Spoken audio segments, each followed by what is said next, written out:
हमारे चैनल को सब्सक्राइब करें और बेल आइकन दबाएं।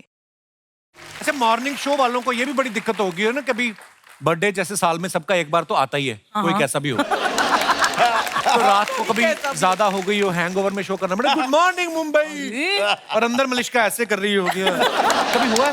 बहुत बार। आप तो आज भी हैंगओवर में लग रहे पांडे। पांडे जी टी टोटलर है, लेकिन है जी ना? मैं, हाँ, मैं पांडे जी टी टोटलर हैं, चाय पीते हैं खाली चुस्कियां। हाँ बस कुछ खाता पीता नहीं हूँ मैं, लेकिन नहीं, बहुत अच्छी बात है। और कुछ और ये और पाजी एडिट नहीं होता, लाइव होता है। हाँ, live होता तो है। मतलब ये सोचिए तो जो सारे शोज लाइव Yes, होते हैं, yes, सब होते मोस्टली नॉर्मली लाइव होता है। हमें लाइव होता है। माइक ऑन किया, गाली गलौज कर दी by mistake, it is over, career का एंड। सोचो हमने कभी गालियां दी ही नहीं, इतना लंबा करियर चल रहा है। एक अंदर की बात है जो शायद जो रेडियो आपकी को सारी बातें अंदर की है ना, मैं देखा।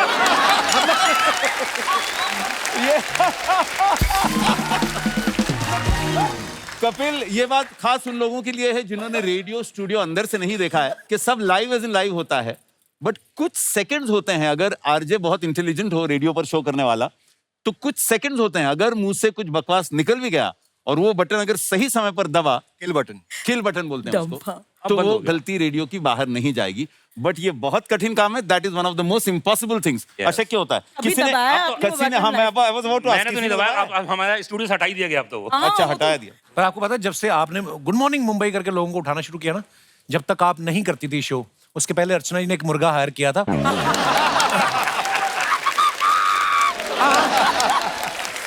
तो ये सहारनपुर से लाई थी, पहले वो गधा था, 4 क्लास पढ़ के मुर्गा बन गया वो। तो वो इनको बांग दे के उठाने आता था। बड़ा प्यारा मुर्गा था, बड़ा ही डाउन टू अर्थ।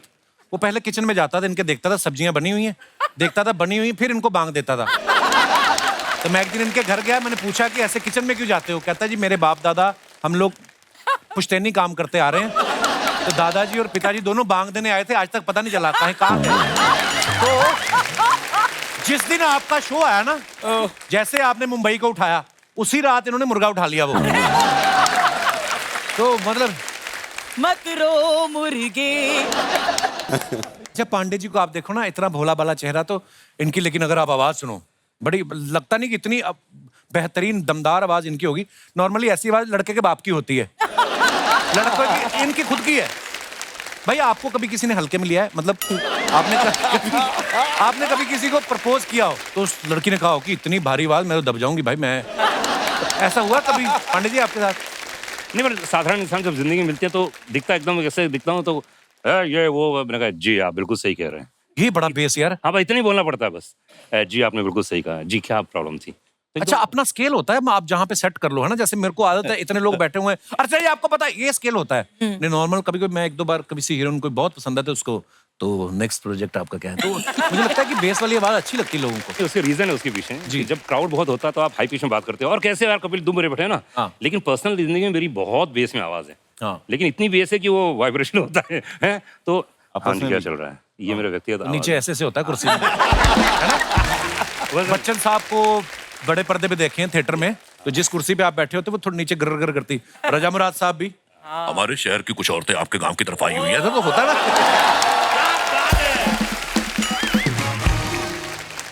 अनुराग भाई का प्रोग्राम जो है पिक्चर पांडे, आप सब सुनते हैं, बड़ा ही बेहतरीन प्रोग्राम है। ये मोहल्ले की आंटियों से भी ज्यादा तेज ना गॉसिप सुना देते हैं फिल्म वालों की। आपके पास इतनी इन्फॉर्मेशन आती कहाँ से पांडे जी? सोर्स बहुत है मेरा, नेटवर्किंग बहुत अच्छी है मेरी। हाँ? तो नेटवर्क इज नेटवर्थ। तो अपन ने वही कमाया सिर्फ नेटवर्किंग के जरिए। आप जैसे दोस्त हैं, सब इन्फॉर्मेशन देते रहते हैं, भाई ऐसा हो गया है, क्या बात कर रहा है, क्या प्रूफ है भाई, ये प्रूफ है, बस वो ऑनर बोल देते हैं। अरे उधर नेटवर्क को पंजाब में चुगली कहते हैं।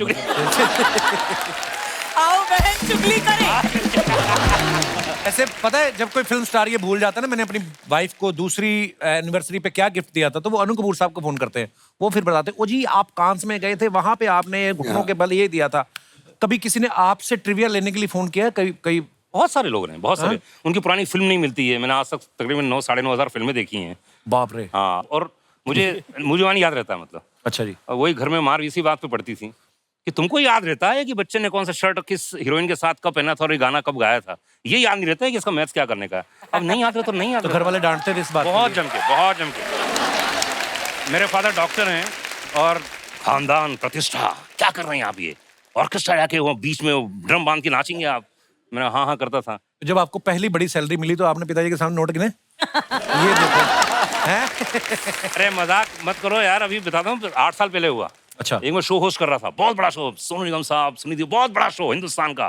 पापा मम्मी आए हुए थे, तो मैंने कहा पापा शो देखते हैं। देखा, मैंने कहा पापा कैसा लगा शो? अरे बहुत बढ़िया, क्या बात है। और सोनू ने बहुत अच्छा गाया और सुनिधि तो कमाल थी, तुम भी कुछ किया करो। हम कलाकारों के साथ यही प्रॉब्लम है। यही प्रॉब्लम है, प्रॉब्लम तो है। बहुत बड़ी पूरी प्रॉब्लम है। दुनिया जीत सकते हैं, मम्मी पापा का दिल जीतने के लिए कुछ एक्स्ट्रा करना पड़ता है, मतलब खून वून निकालना। अरे पता नहीं क्यों लगता है मलिश्का आर्जन होती गुंडी होती है कहीं ना। हाँ ऐसा लगता है। हफ्ता अनमोल, आपकी बॉडी बड़ी अच्छी, जिम में जाते रहते हैं, पर्दे के पीछे क्यों काम करते हैं? पर्दे के आगे कभी आपका मन नहीं किया? अपने आप को कपिल शर्मा शो के लिए बचा के रखा हुआ था यार। क्या बात और है। आजकल भाई छाया हुआ है पूरा, हाँ। सोशल मीडिया में छाया हुआ है। क्या बात है। कपिल, आपने उनसे ये पूछना चाहिए कि सारे हिंदुस्तान के आरजेज में सबसे लकी आरजे ये है। पूछिए क्यों? कैसे? हर आरजे जो होता है वो कभी ना कभी ऐसे सोचता है कि किसी फिल्म स्टार के साथ मेरे को डेट पर जाने को मिल जाए, ओ, किसी फिल्म स्टार के साथ हो ना हो मेरी शादी हो जाए यार। इसको बता रहे हो, हर हफ्ते सोचता है। एक ही आरजे होगा पूरी दुनिया में जिसका ये सपना हकीकत में तब्दील हो गया। हो गया।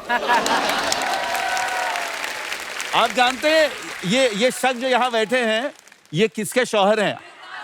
जोर से बोलो भैया। I think you stand up and bow. Amrita, thank you so much for marrying a boy.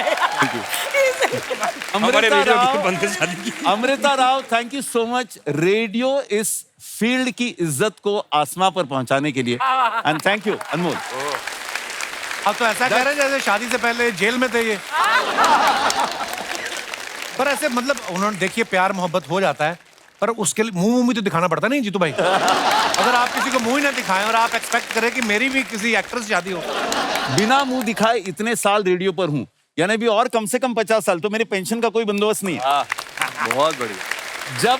जब मुंह दिखाने लगूंगा उसके बाद कुछ और 50 साल काम करूंगा। वाह वाह, तो अगले 50 साल चलती रहेगी ये क्या बात। बात, बहुत बढ़िया। क्या बात। भगवान करे आप इतने साल रेडियो करते रहे, इतने साल सारी दुनिया चली जाए, अकेले करते रहो आप। और देखिए रेडियो में इतने साल हो गए सभी को काम करते हो, लेकिन एक बात तो मानना पड़ेगा, हमारा तो एक ही है गुरु, वो है हमारे चाचा, जिन्हें हम बड़े प्यार से बोलते हैं जी हाँ भाई और बहनों, बिनागा गीत वाला में आप सभी का स्वागत है। जी हाँ, अगले पायदान पर है सिलसिला फिल्म का गाना जिसे गाया है लता मंगेशकर, अमिताभ बच्चन ने। शिवहरी का म्यूजिक, यश चोपड़ा की फिल्म का ये गाना सिर्फ आपके लिए भाई और बहनों, हम हैं अमीन सयानी। हाँ, क्या बात है, क्या बात है पंडित जी। नानद भाई, आप सबको जब मुर्गा बनाते हो किसी ने कभी गुस्सा नहीं किया कि आज मंगलवार है आपने मुझे मुर्गा बना दिया? मतलब ऐसे मैंने सुना सिर्फ आप लोगों के साथ नहीं करते, आप अपनी मम्मी को भी प्रैंक करते थे आप, कभी सब्जी वाले की आवाज निकाल कर, कभी कुछ। शुरुआत वहीं से हुई थी। पहले तो मैं ये बता दूं, मुर्गा जो है ना, वो आप इस बात से अंदाजा लगाइए मैं आपसे कितनी मोहब्बत करता हूँ। आपके चक्कर में कितनी गालियां सुनी है मैंने। तो किसी ने मुझे कहा था कि यार एक बादशाह साहब हैं, उनका मुर्गा बना दो। तो मैंने कहा ठीक है, उनके बारे में बताओ। क्या लगा मेरे चाचा हैं। मैंने कहा क्या करते हैं? कह रहा गाली देते हैं। मैंने कहा इसके अलावा बता। कह रहा नहीं वो बिजनेस करते हैं, और उसने कहा कि इन्होंने ना अपना मोबाइल फोन जो है ना उसका बिल देर से जमा किया था, अब इस बात पे कुछ कर दो। तो मैंने फोन किया, मैंने ऐसे ही बोला, सर वेरी गुड इवनिंग, आपकी मोबाइल कंपनी से मैं बात कर रहा हूँ। आपने मोबाइल फोन का बिल देर से जमा किया था, आपके मोबाइल फोन की तार काट रहे हैं। ये गुस्से में यही भूल गया मोबाइल में तार नहीं होता। कह रहा तार काट के देख तू। मैंने कहा सर तार तो कटेगा। हमने साउंड इफेक्ट डाला, कच्चे से तार काट दी। मैंने कहा सर फोन डेड हो गया आपका। अब ये गुस्से में यही भूल गया कि मुझसे बात कर रहा, कह रहा तूने मेरा फोन डेड कर दिया, अब तू डेड है, अब डेड है तू। इस आदमी ने मुझे गालियां देनी शुरू करी। अच्छा मैं भी इंसान हूं, एक लेवल पे आके लगती है।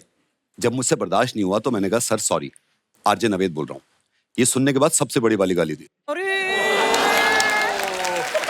मेरे तो उस दिन अरमान ही खत्म हो गए। मैंने कहा कर क्या रहा था मैं अब तक। फिर ये बहुत चिल्लाने लगा। मैंने कहा सर सॉरी। कह रहा सॉरी वॉरी कुछ नहीं जी, केस करेंगे तुम पे। समझता क्या है तूने कॉल कर दिया उठा के, तू देखते ही नहीं कौन है, कैसे है, किस पोजीशन में है, कैसे लेटा है, कैसे बैठा है, पहना क्या है, कुछ पहना भी है नहीं पहना, तुमने उठा के कॉल कर दिया। और गाली दे रहा। मैंने कहा सर ये सिर्फ एक प्रैंक है, एक सेगमेंट है, इसमें आदमी मुर्गा बनता है, वो हंसता है तो एक वॉशिंग मशीन फ्री मिलती है। ये आदमी 5 सेकंड के बाद ऐसे था। यार दुबेद मजा आ गया यार। गॉड ब्लेस यू, ऐसे ही करता रहे। मैंने कहा सर मैं यही कह रहा था आपसे, मैं यही तो कह रहा था, इतने झगड़े की क्या बात थी यार, चलिए फिर कभी बात करता हूँ। कहता हेलो वॉशिंग मशीन, कहना मुर्गा तो आप बनाया तेरा, फिर शुरू हो गया गड़ करके। और मैंने अपनी मॉम पे एक बार ट्राई किया था। मैं बचपन से ही ना सब्जी वाले की आवाजें निकालता था। हमारा घर 4th फ्लोर पे था और अम्मी ऊपर बैठी रहती थी। अम्मी सो रही है, नीचे चला गया, ए आलू ले, भिंडी ले, कोरी है, तोली ले, ये सब्जी ले। तो अम्मी उसी आवाज से सोती थी, उसी से उठती थी। जैसे सब्जी वाला है तो उठ जाती थी, तो मैं जाके नीचे वाला, वो बेचारी नीचे उतर के आती थी, फिर डांटती थी। तो ये मुर्गे की शुरुआत वहीं से हुई थी। एक बार मुझे याद है, मैंने अपनी अम्मी को अपनी कलीग के साथ मिलके फोन किया और उनसे कहा कि ये कहो, अच्छा मुझे भी अंदाजा उस दिन हुआ था कि माँ तो मेरी है ये।